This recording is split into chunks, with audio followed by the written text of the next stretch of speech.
Kisah pertemanan persahabatan 4 orang remaja, Heru, Aris, Didin, dan juga Tio, itu harus rusak akibat salah satu di antara mereka, yaitu Tio, yang dimana dia dipaksa untuk menjadikan ketiga sahabatnya itu sebagai tumbal pesugihan ayahnya.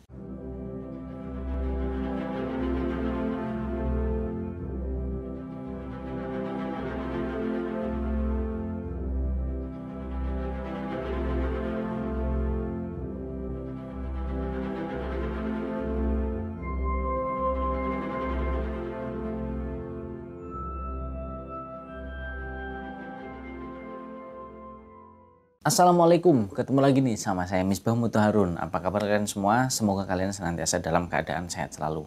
Amin ya rabbal alamin. Lur teman-teman semua, pada kesempatan kali ini saya akan mencoba untuk membawakan sebuah cerita atau kisah yang dimana ini kisahnya bisa dibilang ini adalah kisah nyata yang datang dari seorang narasumber, yang dimana ini adalah pengalaman yang dialami oleh narasumber itu sendiri. Tapi seperti biasa lur, setiap kali dalam saya bercerita, untuk nama tokohnya, tempat, dan juga lokasinya semuanya disamarkan karena demi untuk menjaga privasi, kenyamanan, dan juga keamanan orang-orang yang terlibat atau mengalami peristiwa ini. Nah terus gimana nih lur teman-teman, ini kisah nyatanya apa? Nah kisah nyatanya ini adalah tega menumbalkan anak kandungnya sendiri hanya demi untuk tokonya agar laris. Nah kalian udah pasti bisa membayangkan dong gimana nih kejadiannya seperti apa. Dan bagaimana kok orang tuanya itu bisa setega itu menumbalkan anaknya hanya demi usahanya, agar usahanya ini menjadi laris. Nah baiklah, daripada bikin penasaran, gak usah lama-lama lagi, yuk langsung aja kita masuk ke dalam ceritanya. Sebut saja nama narasumber kita ini, namanya Heru. Nah si Heru ini dia itu udah lama banget dia berteman dengan si Aris, si Tio, terus kemudian si Muslih. Nah itu mereka adalah teman sahabat. Kemana-mana mereka ini selalu bareng-bareng, nongkrong bareng, belajar bareng, makan bareng. Maksudnya makan ketika dalam kegiatan mereka sehari-hari, aktivitasnya ketika lagi bareng-bareng. Dan semua aktivitas atau kegiatannya itu mesti dilakukan mereka berempat. Jadi pertemanan mereka itu bukan sekedar pertemanan, tapi persahabatan juga. Udah kayak saudara sendiri. Tapi persahabatan mereka menjadi berantakan semenjak saat itu salah satu di antara mereka ini berubah. Siapa yang berubah? Tio. Tio ini tiba-tiba dia menjadi seorang anak yang pendiam dan jarang, bahkan hampir nggak pernah lagi dia main bersama ketiga temennya, yaitu Heru, terus kemudian si Aris dan juga Didin. Dan ketika Heru, Aris dan juga Didin bertanya, kenapa Yok, kenapa kamu kok sekarang berubah? Maksudnya kok nggak pernah main dan kayaknya kamu kok lebih kayak ke pendiam gitu. Tapi ketika ditanya seperti itu sama Heru dan kawan-kawan, itu jawabannya pasti selalu, dia ini sibuk, dia harus ngebantu usaha orang tuanya, ngebantu tokonya yang pada saat itu sedang tidak baik-baik saja. Nah kemudian setelah si Tio ini menjawabkan, lah kemudian si Heru, Aris, Didin mereka mencoba untuk mengerti keadaannya si Tio. Nah tapi ada yang aneh, anehnya itu ketika perubahannya si Tio. Banyak hal-hal yang aneh yang sering banget terjadi kepada mereka bertiga, si Heru, Aris, dan juga Didin. Jadi mulai dari si Heru yang selalu ditimpa kesialan berturut-turut.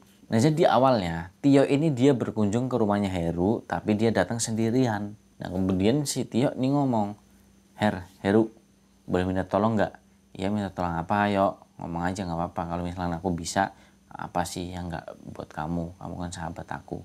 Kata Heru gitu. Ternyata Heru, aku kesini mau minjem baskom. Soalnya ibuku tuh mau memasak, tapi baskom semuanya kotor. Jadi seperti itu kata Tio waktu itu ketika dia meminjam baskom kepada Heru. Akhirnya sebagai seorang teman yang baik, Heru pun meminjamkan baskom itu kepada Tio.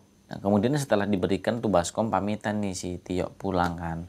Nah setelah 3 hari setelah itu, Tio datang lagi ke situ, kembali lagi dengan membawa baskom yang dia pinjem. Nah si Tio dia datang ngembalikin baskom itu.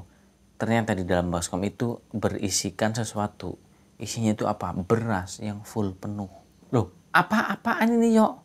Tanya si Heru kan. Ini maksudnya apa? Kok banyak banget berasnya? Oh, itu Her. Ya udah nggak apa-apa. Iya lupa bilang. Itu dari ibu. Katanya itu apa ibu syukuran karena akhir-akhir ini warungnya ibu atau tokonya itu menjadi laris. Dan itu sekalian juga rasa terima kasih buat kamu yang udah mau minjemin baskomnya, kata si Tio sambil dia meluncur dan berlalu pergi meninggalkan rumahnya si Heru. Nah si Heru dia itu nggak punya kecurigaan sedikit pun sama sekali terhadap beras itu. Jadi kata Heru tuh gini, ya apa salahnya kalau misalkan kita punya rezeki, kita berbagi kepada tetangga kita yang lebih membutuhkan. Nah maksudnya ini apa? Heru, dia dan juga ibunya itu membagi beras tersebut dibagi-bagi ke tetangga-tetangganya yang memang lebih membutuhkan daripada mereka. Tapi ternyata yang di dalam pikirannya Heru itu salah. Pasalnya setelah si Heru menerima beras tersebut kemudian dibagi-bagiin ke tetangganya yang lebih membutuhkan. Nah ini mulai kesialan itu selalu datang berturut-turut menimpa si Heru. Ceritanya tuh setelah membagikan itu si Heru itu dia terus-menerus jatuh dari motornya. Dan itu terjadi tepat sehari setelah Tio ini memberikan beras. Nah Heru ini mengalami kecelakaan. Jadi waktu itu pagi-pagi banget Heru ini dia mau berangkat ke sekolah kan.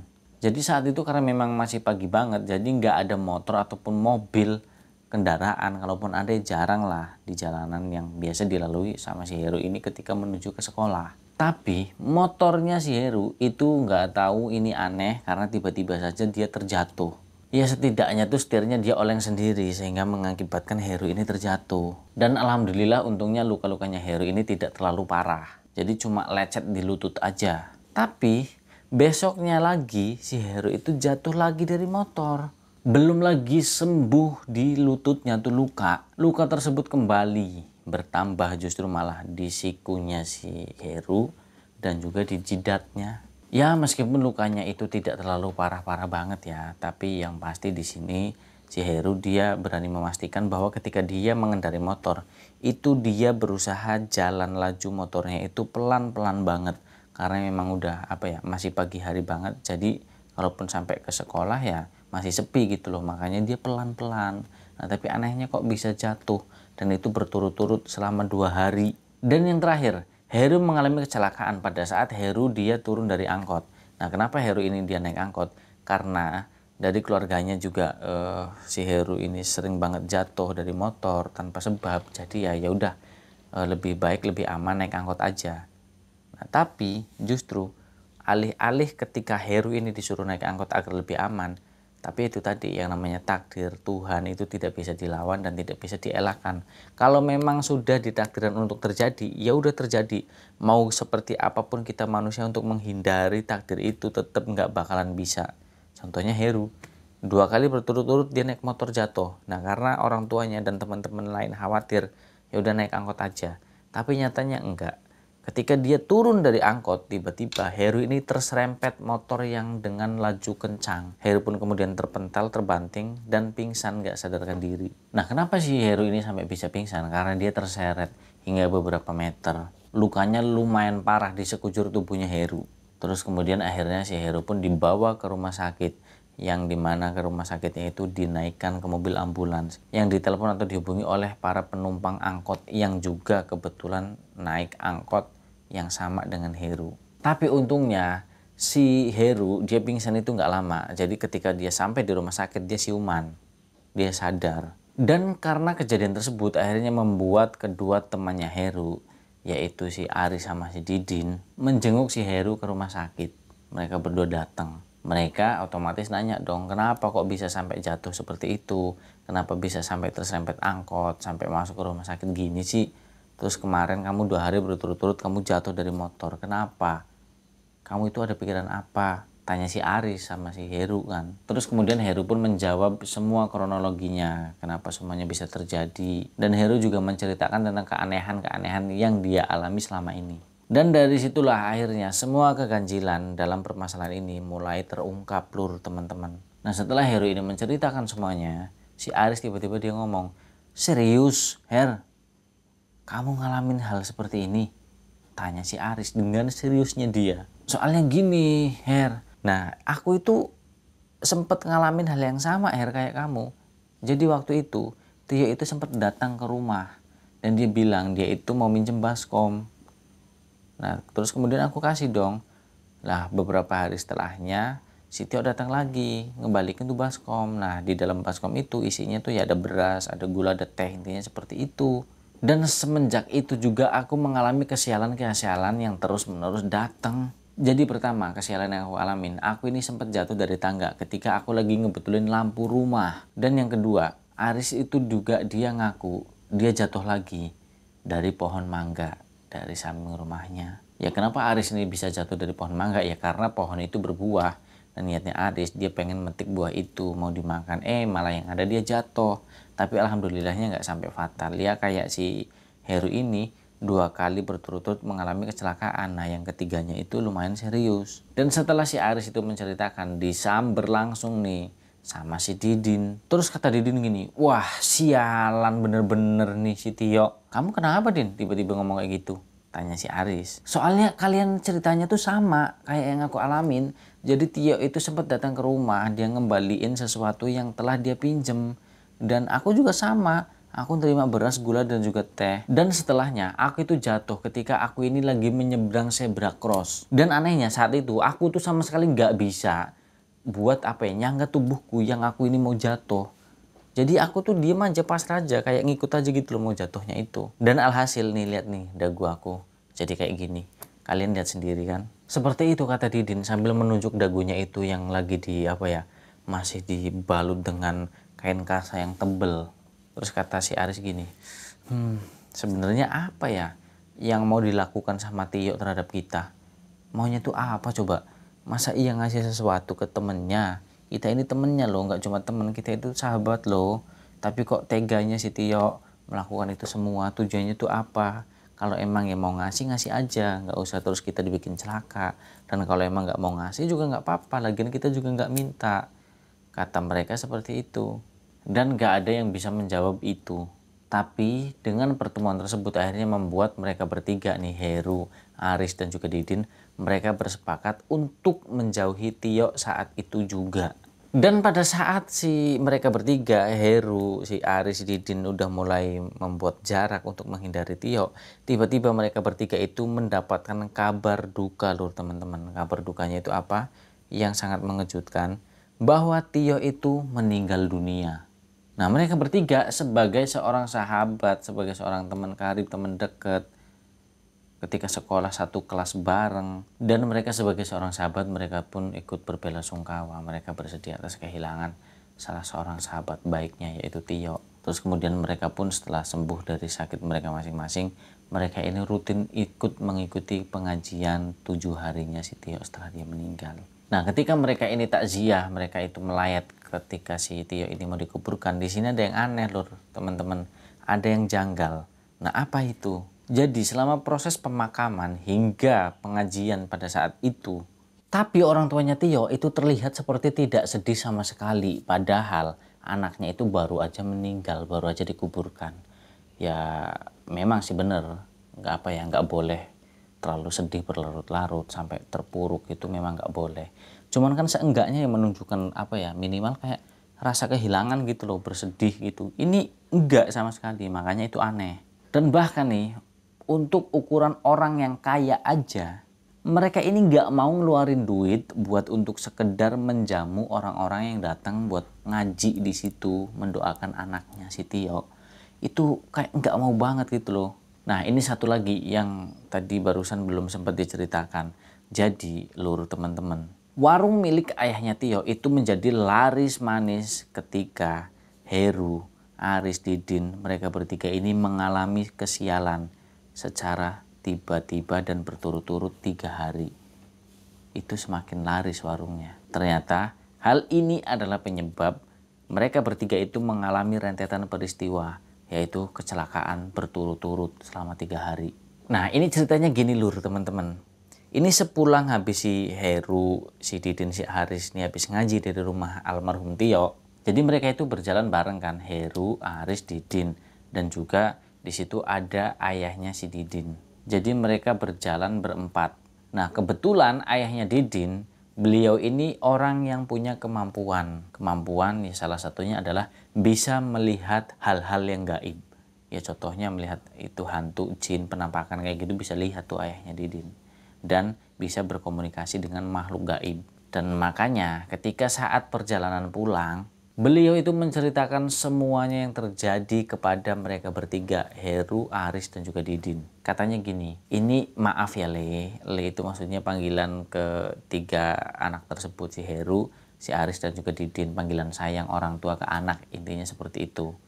Nah, kata ayahnya Didin tuh gini, ayahnya Tio itu melakukan pesugihan Le. Kata ayahnya Didin kepada si mereka bertiga, Heru, Aris, dan juga Didin. Nah, mereka bertiga sontak kaget mendengar hal itu. Tapi walaupun mereka kaget terkejut, memang itulah satu-satunya yang bisa menjelaskan tentang keadaan Tio dan juga keluarganya. Yang awalnya itu susah, tiba-tiba menjadi sekaya itu. Karena bisa dibilang kekayaannya si Tio dan juga keluarganya itu didapatkan ya lumayan dengan singkat waktunya atau kaya mendadak.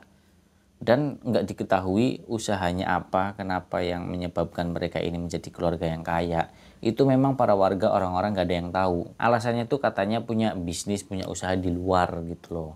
Jadi sempet ayahnya si Tio itu untuk apa ya, membuat kedok. Dia itu pura-pura seolah-olah pergi merantau. Padahal sebenarnya nggak, di perantauan nggak ada. Nggak tahu perginya kemana. Ya mungkin itu melakukan ritual-ritual pesugihan. Nah, sehingga ketika dia pulang seolah-olah habis pergi merantau dan pulang membawa hasil, membawa uang untuk modal buka usaha. Seperti itu manipulasi yang dilakukan oleh ayahnya Tio untuk mengelabui orang-orang agar tidak apa ya, menganggap bahwa si ayahnya Tio itu pelaku pesugihan, walaupun memang sebenarnya pada kenyataannya seperti itu. Nah, terus kata ayahnya Didin gini, ngomong ke mereka bertiga nih, si Heru, Aris, sama Didin. Jadi kalian bertiga itu memang dengan sengaja dikirimi kesialan-kesialan sama Tio. Dan itu adalah sebuah pengalihan agar makhluk halus yang disembah, yang dipuja sama ayahnya Tio itu tidak meminta tumbal. Seperti itu kata ayahnya Didin. Nah, terus si Heru nanya, lah ini memang ada kaitannya Pak D. Nah, si Heru itu manggil ayahnya Didin Pak D. Dengan kematiannya si Tio Pak D. Ada nggak kira-kira kaitannya? Terus kemudian dijawab nih sama si Pak D atau ayahnya Didin. Ya tentu saja ada Heru. Ada banget kaitannya itu. Kenapa saya bilang ada? Kenapa Pak D bilang ada? Ya karena kalian bertiga itu memutuskan untuk menghindar, untuk menjauhi Tio. Kalian bertiga sempat seperti itu kan, punya rencana mau menjauhi Tio. Iya bener Pak D, kami bertiga pernah punya rencana buat menghindari Tio. Karena ya itu, Tio aneh Pak D. Dan setelah si Tio itu ngasih balas jasanya itu, ngasih beras dan lain-lain, kami bertiga jadi sering banget apes, kecelakaan. Pak D tahu sendiri kan. Nah terus itu makanya kenapa Pak D bilang ada kaitannya. Dan karena kalian udah memutuskan untuk menghindari Tio sehingga nggak ada pilihan lain. Ayahnya Tio sengaja menjadikan Tio ini sebagai tumbal. Karena ayahnya Tio ini pikirannya udah pokoknya melebihi dari seekor binatang yang hina sekalipun. Karena sehina-hinanya binatang yang mungkin kita adalah ya binatang yang kita anggap itu binatang yang sangat hina, itu aja sangat mengasihi anaknya. Lah tapi ini ayahnya Tio beda, dia itu lebih mementingkan kekayaannya dia. Ketika dia tidak bisa memberikan tumbal, maka kekayaan semuanya itu bakalan hilang dan jiwanya juga bakalan terancam. Nah makanya secara nggak langsung ketika Tio disuruh atau diutus untuk memberikan kesialan kepada mereka bertiga, ya itu otomatis mereka bertiga menolak untuk itu. Kemudian dia berbalik, akhirnya anaknya sendiri yang dijadikan tumbal, yang jadi korban atas kekejaman, keserakahan dari ayahnya sendiri. Kata si Heru, Aris, dan Didin, ya aduh ya Allah Pak D, kasihan banget ya Pak D, Tio Pak D jadi korban ayahnya sendiri, dia nggak tahu apa-apa. Ya gimana Pak D ya, kasihannya tuh si Tio yang nggak tahu apa-apa, dia itu dipaksa sama orang tuanya, sama ayahnya buat ngirimin kesialan ke kita bertiga, sehingga sampai akhirnya si Tio ini dijauhi sama teman-temannya, terutama kita bertiga Pak D. Kasihan banget, nggak tega aku Pak D sama keadaan Tio seperti itu. Apalagi ditambah lagi si Tio ini dia meninggal karena ulah dari ayahnya sendiri, korban dari kebiadaban sang ayah. Kami, maksudnya mereka bertiga, Heru, Aris, Didin, mereka sangat bersedih mendengar itu semua. Ya meskipun mereka agak lega ya karena udah bisa menghindar dari kesialan yang dikirimin sama si Tio. Tapi ya itu tadi, Tio tetaplah sahabat mereka bertiga, Heru, Aris, dan juga Didin. Dan itu tidak bisa menghilangkan semua apa yang telah mereka jalani bersama. Hubungan pertemanan, persahabatan yang udah kayak kakak adik sendiri. Hanya karena masalah Tio ini dipaksa sama bapaknya, kemudian mereka bertiga harus benci. Itu nggak seperti itu. Dan di sini memang salut dengan hubungan pertemanan mereka berempat. Jadi seperti itulah lur, kisah tentang persahabatan, pertemanan, yang dimana semua itu harus rusak akibat perbuatan atau pesugihan yang dilakukan oleh orang tua dari salah satu antara mereka berempat, yaitu Tio. Orang tua yang keji, biadab, kejam, yang serakah, rakus, iblis hatinya itu, gak punya perasaan. Dan semoga karena ini adalah kisah nyata, kata Heru juga minta tolong sampaikan Mas ke penonton semuanya, minta doanya buat almarhum Tio. Ya ini namanya memang disamarkan, tapi ya Allah Maha Tahu, Tuhan Maha Tahu, sekalipun namanya disamarkan, Tuhan tahu tujuan kita berdoa untuk siapa, insya Allah pasti disampaikan. Nah marilah ini karena amanah dan juga kasihan, kita doakan almarhum Tio biar ya diampuni segala dosanya dan diberikan tempat terindah, ternyaman, terbaik di sisi Tuhan Yang Maha Esa. Berdoa untuk almarhum Tio dimulai. Berdoa selesai. Terima kasih lur teman-teman buat kalian yang sudah sudi berkenan untuk mendoakan almarhum Tio. Insya Allah karena kita mendoakan yang baik-baik, nanti doa pahala yang baik-baik itu juga berbalik untuk diri kita sendiri. Nah jadi terima kasih sekian untuk kisah nyata cerita kali ini. Semoga dari cerita ini kita semua bisa mengambil contoh pelajaran dan juga manfaatnya. Ya terutama contoh pelajarannya itu ya hubungan pertemanan, persahabatan yang abadi, yang saling setia, saling mengerti. Dan juga pelajaran tentang sebuah keburukan, sebuah kebiadaban orang tua yang serakah dan tega menumbalkan anaknya. Nah itu pelajaran dan kesimpulan yang saya pribadi bisa ambil dan semoga kalian juga semuanya bisa mengambil contoh pelajarannya. Dan mohon maaf apabila dalam saya bercerita ini banyak banget kesalahannya, banyak banget yang terlalu bertele-tele panjang lebar yang kurang bisa dipahami dan tersampaikan ke kalian semua. Saya mohon maaf yang sebesar-besarnya.